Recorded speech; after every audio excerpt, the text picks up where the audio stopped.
What's the secret you overheard that changed everything? I'll never forget the day I overheard my parents talking about my little sister. I was sitting in the living room pretending to watch TV when I heard their voices from the kitchen.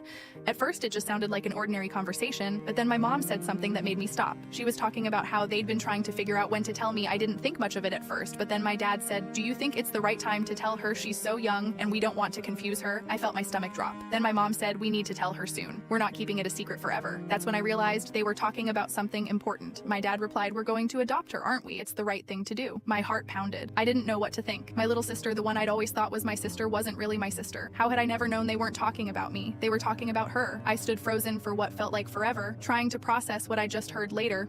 That evening, my parents sat me down and explained everything. They told me how much they loved her, how they'd always planned to adopt her, but hearing it like that was a shock. It changed everything. I had no idea how long they'd been planning it or why they hadn't told me sooner.